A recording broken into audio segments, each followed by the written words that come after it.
Hello everyone, have a nice day. A seemingly peaceful morning suddenly turned into a nightmare. Henry, the boy that Tana loved so much, suddenly disappeared without a trace. People say there is no pain greater than the pain of losing a child, and this time Tana has to face that terrible thing. But what makes everyone shiver the most is the person behind this incident, her ex-mother-in-law. Because of hatred? Because of the past that has not been let go? Or because of a secret that has never been revealed? In a moment of despair, Tana collapsed. Tears, collapse and choked pleas for help turned this whole story into a tragedy that makes anyone who hears it shiver. Will Henry be safe? Will Tana find her child in the midst of the family's hatred? And, in the end, what is the real cause? Please, watch the whole video and click the subscribe button so you don't miss the next videos. Now, join me on this breathtaking journey to find the answer. That morning, the morning dew was still lingering on the old tiled roofs. Tana returned home after a day of selling fruit at the market. Her thin shoulders were bent by the shoulder pole, but in her arms was her greatest happiness. Henry, her little son, who was just 3 months old. The child lay snugly in his mother's arms, his tiny breathing steady, his tiny hands loosely holding onto the hem of her shirt. Tana leaned over slightly, pressing her cheek against that innocent face. No matter how stormy life was, as long as she could hold her child, she still felt a reason to keep going.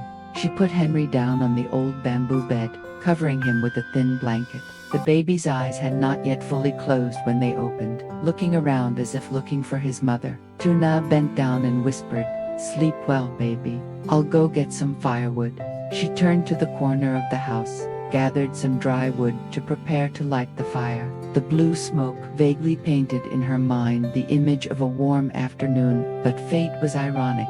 When the stove had not yet burned, tragedy was imminent. The yellow sunlight shone down on the small alley, where Tana often carried her child out to cool off. But that day, just a moment of carelessness, her world suddenly collapsed.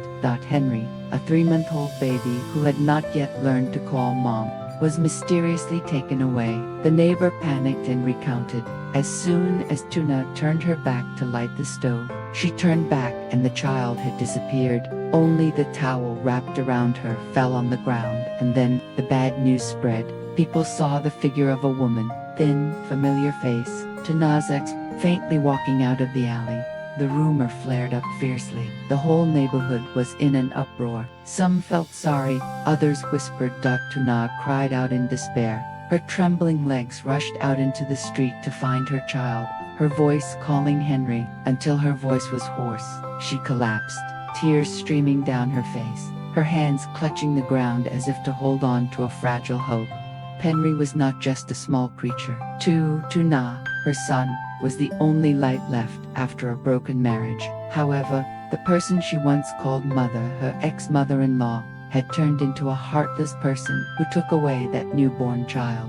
Why did she do that? Was it because of an unquenchable hatred? Or was there a secret hidden behind this cruelty? No one could answer. Only Tana, in her tears, understood that, with each passing second, Henry was facing an increasingly greater danger. That tragedy not only tore the mother's heart apart, but also shook the entire community. The sun was at its zenith, the sunlight pouring down on the small house. The sweltering heat rose from the floor, making the space dazzling and suffocating. But for Tana, everything seemed to be immersed in a pitch-black darkness. She sat down on the porch, hugging the towel that still had Henry's warmth, her thin shoulders trembling. Henry, her 3-month-old son, the only remaining blood after a broken marriage, had disappeared. Just this morning, the little boy was still lying in his mother's arms, wiggling his tiny hands, his lips sucking milk greedily. But now, that embrace was only a cold emptiness. "Henry, where are you?" A hoarse call rang out, stuck in her throat, mixed with intermittent sobs. In a panic, Tana's mind was spinning with haunting hypotheses.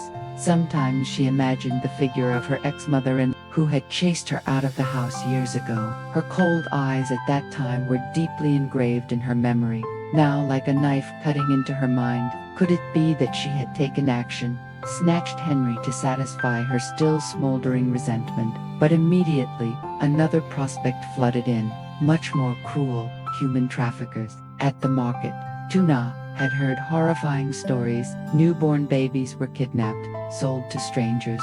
The thought of Henry, only 3 months old, weak as a bamboo shoot, crying out in a dark truck made Tuna's heart feel like it was being suffocated. Then, another thought tormented her. She herself had been too careless. Just one turn of the back, one moment of negligence, and her little son would be lost forever. Each hypothesis was like a knife, stabbing her already torn heart. Unable to sit still, Tuna stood up. Her bare feet stomped on the burning ground, but she didn't notice. She ran along each small street, crying and screaming. "Has anyone seen my child? A baby boy, only 3 months old. .. People in the neighborhood rushed out. Some worried, some gossiping, but no one brought any definite news. Someone whispered, "I think I saw the shadow of her ex-mother-in-law passing by just now. .. That sentence was like a knife cutting deeper into her heart. Her legs were tired, her throat was burning. Tuna collapsed in the middle of the street. Her hands scratched the dusty ground. Her eyes looked up at the sky in despair. "Henry, I'm sorry. .. A choked sob escaped, trembling as if she were breaking apart in her despair. Memories of Henry appeared clearly. The innocent smile when she was full, the small hands holding onto her mother's shirt, the clear eyes searching for warmth. Those memories were like a knife that deepened the pain, but at the same time, they were also the fire that kept her standing up. Zina wiped her tears, trembling as she continued walking. She knew that as long as she could breathe and walk, she had to continue searching, because Henry was not only her child, but also her only reason to live. The sunlight was still shining brightly, pouring down on the poor alley, but in Zina's heart, a fierce storm was raging. That storm was called loss, panic, hatred, and maternal love. The journey to find her child had begun, a journey with no end in sight, no idea where it would lead, but Zina understood that, even if there was a deep hole and darkness ahead, she had to go, because Henry was everything. The small house was silent. The noon sun shone through the crack of the door, illuminating the cold space on the bed where Henry had just been lying. Zina's heart felt like it was being torn apart. She trembled as she searched for the phone on the table, tears blurring the screen. At that moment, only one name appeared in her mind: Alex, her lover, her last support after all. Her sweaty fingers dialed the number. Each beep ... beep ... sounded like a knife piercing deep into her heart. Alex ... save me ... Zina's voice broke into sobs. On the other end of the line, Alex was stunned. "Nah, what's wrong? Tell me, calm down. Henry, my child, is gone. Someone took him away." The sound of a chair falling echoed in Zina's ears. Alex almost screamed. "What? How long has it been? Where have you been? Don't panic. I'll be right there." Hanging up the phone, Zina collapsed, hugging her baby's small blanket, her whole body trembling. Just a few minutes later, the sound of a car engine roared outside the alley. The door swung open. Alex rushed in, breathing heavily, his eyes filled with panic. He saw Zina kneeling on the floor, her face pale, her eyes red. Alex's heart was broken. He quickly ran over, hugged her, letting her thin shoulders collapse into his chest. "Nah, I'm here. Don't cry anymore. I won't leave you alone," Alex whispered, his hands tightly gripping her trembling shoulders. Zina buried her face in his chest, sobbing. "My baby is only 3 months old. He needs me ... Alex, I can't live if I lose him ... double quotes. Alex closed his eyes, suppressing his anger and pain. His voice was firm. "Listen to me.